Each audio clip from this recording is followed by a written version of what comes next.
السلام علیکم ورحمۃ اللہ۔ اعوذ باللہ من الشیطان الرجیم، بسم اللہ الرحمن الرحیم۔ سورہ بقرہ کی آیت نمبر 3۔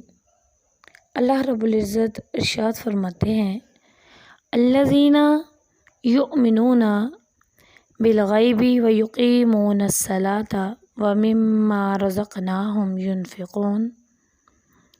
الذین وہ لوگ، یؤمنون جو ایمان لاتے ہیں، بالغیبی غیب کی چیزوں پر، ویقیمون الصلاۃ ویقیمون اور وہ قائم کرتے ہیں صلاۃ نماز کو، ومما اور اس چیز سے رزقناہم جو رزق دیا ہم نے ان کو، ینفقون وہ خرچ کرتے ہیں۔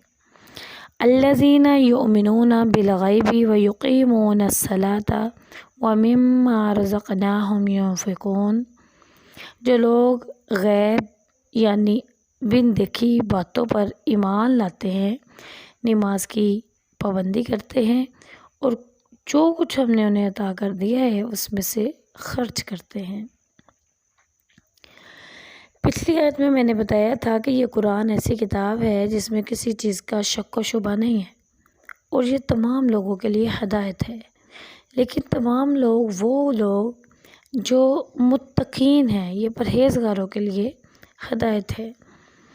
اب اس آیت میں اللہ رب العزت متقین کی صفات کو بیان کر رہے ہیں۔ اللہ فرماتے ہیں، الذین وہ لوگ، یؤمنون جو ایمان لاتے ہیں، بالغیب غیب پر۔ اس میں متقین کی صفات بیان کی گئی ہیں۔ سب سے پہلی جو صفت ہے وہ ہے غیب پر ایمان لے کے آنا۔ ایمان کس کو کہتے ہیں؟ دل اور زبان اور اپنے اعمال سے بغیر دیکھے ان چیزوں پر یقین کرنا جو اللہ اور اس کے رسول نے بتائی ہوں۔ ہم اپنی زبان سے ان کا اقرار کریں، دل میں اللہ سبحانہ و تعالیٰ کا خوف رکھنا، اللہ عز و جل، اس کے رسولوں اور اس کی کتاب پر یقین رکھنا، ایمان بالغیب ہے۔ اور اعمال کر کے اس بات کا اقرار کرنا، تصدیق کرنا ایمان ہے۔ دیکھیں، اگر ہم اپنی زبان سے تو اظہار کر دیں گے لا الہ الا اللہ محمد رسول اللہ، تو ہم نے پڑھ لیا، لیکن ہم اس کو اپنے پہ اپلائی نہیں کرتے، اگر ہم اس کے اوپر عمل نہیں کرتے، اپنے کردار سے اس کو واضح نہیں کرتے، تو یہ تو منافقت ہو گئی نا۔ متقین کی صفات یہ ہیں کہ جب وہ ایمان لے آتے ہیں تو وہ ایمان اس طرح لے کے آتے ہیں کہ دل اور زبان سے اقرار بھی کرتے ہیں اور اعمال سے اس کو ظاہر بھی کرتے ہیں۔ یہ نہیں ہے کہ کلمہ پڑھ لیا تو جو جی میں آئے کرتے چلو، کلمہ پڑھ لیا ہے تو دوسروں کے حق مارتے پھرو، کلمہ پڑھ لیا تو نماز پڑھو یا نہ پڑھو تو کوئی حرج نہیں۔ اب کلمہ آپ لوگوں نے پڑھ لیا ہے تو اس کا مطلب ہے آپ ٹیلی ویژن دیکھتے جاؤ، گانے سنتے جاؤ تو کوئی نہیں۔ لیکن میرے بیٹے، یہ ذہن میں رکھنا، جب تک ہم اپنے دل و زبان سے اقرار کرنے کے بعد اس پر عمل نہیں کر لیتے، ہم مسلمان تو ہیں لیکن متقی نہیں ہیں، ہم مومن نہیں ہیں، ہم پرہیزگار نہیں ہیں، ٹھیک ہے؟ اور پرہیزگار وہ ہے، اس کی پہلی صفت ہے وہ غیب کی چیزوں پر ایمان لے کے آتا ہے۔ غیب کی چیزیں کون سی ہیں؟ وہ چیزیں جن کو ہماری عقل مانتی نہ ہو، جو ہماری آنکھوں سے اوجھل ہوں، ان پر ایمان لے آنا، رسولوں کے بتانے سے ایمان لے آنا کہ جیسے اللہ نے اور صحابہ کرام نے کہہ دیا تو ہم مان گئے۔ اللہ کو ہم نے دیکھا نہیں ہے لیکن ہم ایمان لاتے ہیں، انبیاء اکرام کو ہم نے نہیں دیکھا ہے لیکن ہم ان پر ایمان لاتے ہیں۔ اس آسمانی کتب جو ہیں، فرشتوں پر، قیامت پر، جنت اور جہنم کو ہم نے نہیں دیکھا نا، لیکن ہمیں یقین ہے کہ یہ وقت آنا ہے، پھر موت کے بعد دوبارہ زندہ ہونا ہے، اس پر بھی ہمیں یقین ہے۔ اور وحی سے ثابت شدہ تمام باتوں پر، خصوصاً جو لوگ رسول اللہ صلی اللہ علیہ وسلم کی زیارت نہیں کر سکے، جیسے ہم لوگ ہیں، نبی علیہ السلام کو دیکھا نہیں ہے لیکن ہمیں یقین ہے کہ نبی علیہ السلام نے جو فرما دیا وہ سچ ہے۔ آپ صلی اللہ علیہ وسلم کے بعد پیدا ہوئے ہیں، صرف آپ کے متعلق سن کر ہم آپ صلی اللہ علیہ وسلم پر ایمان لے آئے ہیں، اس کو کہتے ہیں غیب پر ایمان۔ ابو عبیدہ بن جراح بیان کرتے ہیں کہ میں نے رسول اللہ صلی اللہ علیہ وسلم سے عرض کیا ہے اللہ کے رسول کیا ہم سے بھی اچھا کوئی ہو سکتا ہے؟ ہم آپ کے ہاتھ پر مشرف با اسلام ہوئے، کفار سے جہاد بھی کیا۔ آپ صلی اللہ علیہ وسلم نے فرمایا وہ لوگ تم سے بھی افضل ہوں گے جو تمہارے بعد آئیں گے اور مجھے بغیر دیکھے ایمان لے آئیں گے، اور ان کے لیے اللہ رب العزت نے بہت بڑا اجر اور بڑی بخشش ہے ان کے لیے۔ اللہ رب العزت ہمیں ان لوگوں میں شامل کر دے۔ پہلی چیز متقی کی جو پہلی صفت ہے وہ غیب پر ایمان، دوسری صفت وَيُقِيمُونَ الصَّلَاةَ، وہ قائم کرتے ہیں نماز کو۔ جب بھی کوئی انسان مسلمان ہوتا ہے تو اس کے کلمہ پڑھنے کے فوری بعد جو پہلی چیز اس کی زندگی میں اس کو اپلائی کرنا ہوتی ہے وہ ہوتی ہے نماز۔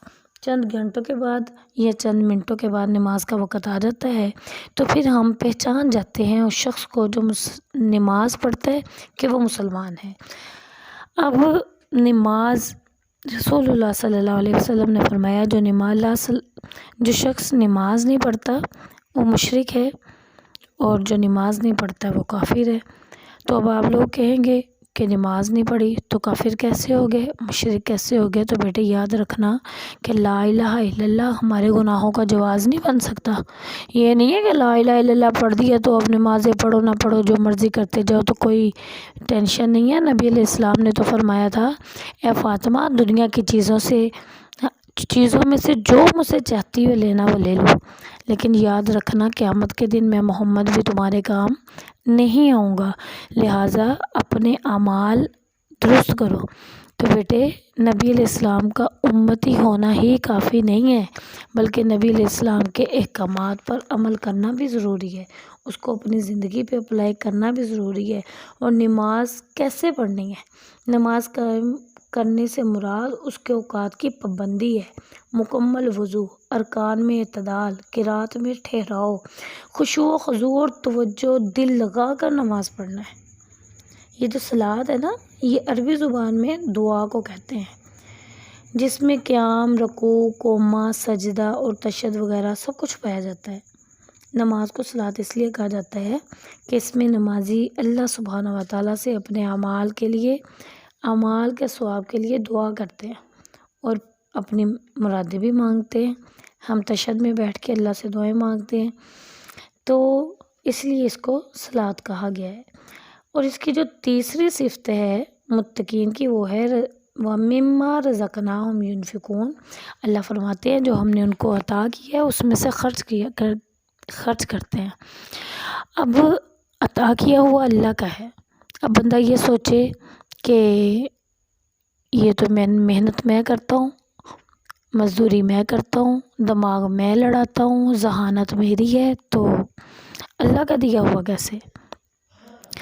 بیٹے اگر یہ جو ہاتھ، یہ جو پاؤں، یہ جو دماغ جس کی محنتوں سے جس کے بل بوتے پہ ہم ذہانت کے بل بوتے پہ یہ کام کرتے ہیں نا اپنے، یہ سب کچھ اللہ کا عطا کیا ہے۔ تو اسی لیے تو اللہ فرماتے ہیں کہ وَمِمَّا رَزَقْنَاهُمْ يُنْفِقُونَ، جو میں نے تمہیں عطا کیا، اللہ آپ سے آپ کا کچھ نہیں مانگ رہا، بلکہ اللہ آپ سے وہی مانگ رہا ہے جو اللہ نے آپ کو عطا کیا ہے۔ اس میں انفاق سے مراد ينفقون سے انفاق سے مراد زکوٰۃ ادا کرنا ہے اور اہل و عیال پر خرچ کرنا ہے۔ نماز اللہ کا حق ہے، اللہ چاہے تو اس کو معاف کر دے، کیونکہ نماز میں ہم حمد اور اللہ کی بزرگی بیان کرتے ہیں، لیکن یہ جو نفاق ہے نا، جو اللہ کی راہ میں خرچ کرنا ہے، یہ مخلوق کے ساتھ اچھا سلوک ہے، اور اس اچھے سلوک کے سب سے زیادہ حقدار انسان کے اپنے بیوی بچے ہیں، پھر رشتہ دار اور پھر غیر رشتہ دار۔ رسول اللہ صلی اللہ علیہ وسلم نے فرمایا اسلام کی بنیاد 5 چیزوں پر ہے۔ نمبر 1 اس بات کی گواہی دینا کہ اللہ کے سوا کوئی معبود نہیں اور محمد صلی اللہ علیہ وسلم اللہ کے رسول ہیں۔ نمبر 2 نماز قائم کرنا۔ نمبر 3 زکوٰۃ ادا کرنا۔ نمبر 4 حج کرنا۔ نمبر 5 رمضان المبارک کے روزے رکھنا۔ اچھا میں اس حدیث سے ہمیں پتہ چلا ہے کہ جو نماز ہے وہ اسلام کے بنیادی ارکان میں سے ایک ہے۔ تو بیٹے یہ متقین کی صفات 3 صفات اس آیت میں بیان کی گئی ہیں۔ نیکسٹ لیکچر میں جو آیت ہے اس میں انشاءاللہ میں آپ کو مزید متقین کی صفات بیان کروں گی۔ اللہ رب العزت ہمیں متقین کی صفات پر عمل کی توفیق عطا فرمائے اور ہمیں ان پر پورا اترنے کی توفیق دے اور جنت الفردوس میں اعلیٰ مقام عطا فرمائے۔ وما علینا الا البلاغ المبین۔